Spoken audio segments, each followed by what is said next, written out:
Yeah, I believe that Christ's suffering and the demonstration of the kind of physiologic stress that his human body was under is manifested in the Garden of Gethsemane, where it's described that he was sweating blood. And there is a well-documented medical condition in which patients who are under tremendous amount of emotional stress and physiological stress can in fact sweat blood, because little blood vessels within the glands burst and then the blood is expressed.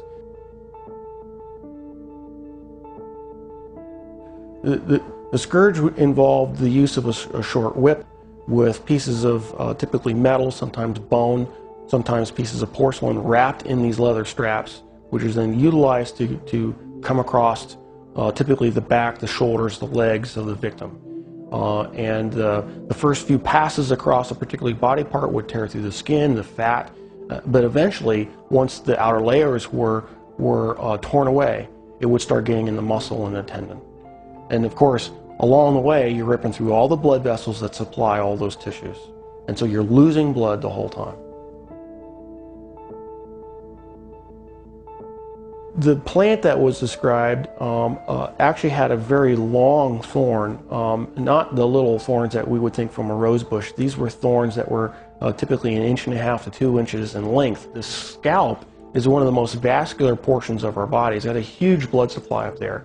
So then having those thorns shoved down into the, down onto the bony plate would have gone through all the scalp, which in and of itself would have created a huge amount of blood loss. I've seen people actually bleed to death from just a scalp injury. So this is not a small injury to have, who knows, dozens of these things shoved into your scalp. And so that would have caused more blood loss.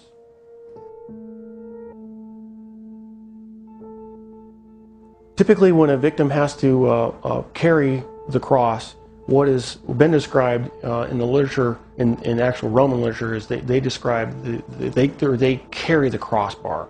And the crossbar is estimated, alone, was estimated to weigh about 110 pounds. And of course, if your arms are stuck out here, wrapped up on the crossbar, and you fall down, you need help getting up.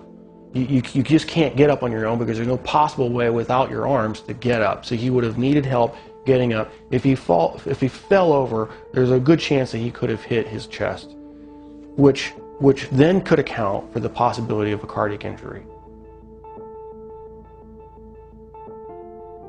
Anatomically, we consider the wrists as part of the hand, and so with the placement of the nails between the radius and the ulna at that position, it still fits the definition of being in the hand, and it's in a position in which the nail won't rip out, which you have to have a solid point of fixation. Another interesting point about the placement of that is the median nerve goes right straight through that particular portion of the wrist, and so there would have been either destruction of the nerve or impingement of the nerve that would have created a tremendous amount of pain, so that every time you try to take a breath, it'd be agonizing. You'd be pushing down on spiked feet, which of course hurt, and then you'd be hanging on spiked arms. And so you alternate from excruciating pain to excruciating pain every time you take a breath. So even if he survives the actual crucifixion, he would have had to survive what I believe to be a lethal injury from the spear, just to find out whether he was alive or not.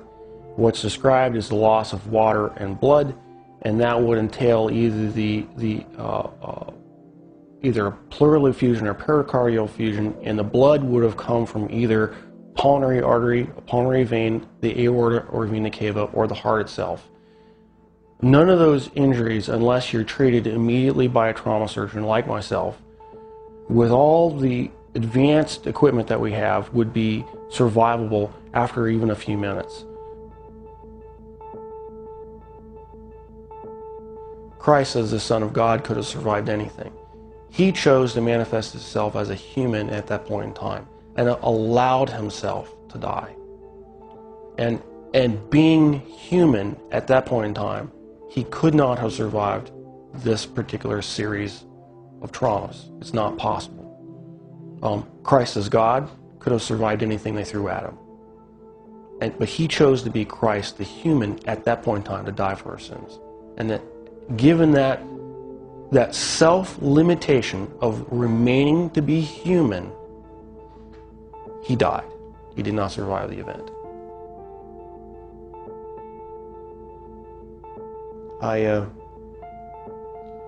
I'm profoundly impacted by it.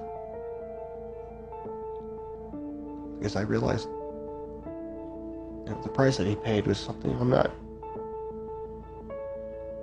I would never be willing to do for probably anybody. It's very difficult for me to even sing songs about the cross, even in worship. Because I truly do understand what he paid, the price that he paid.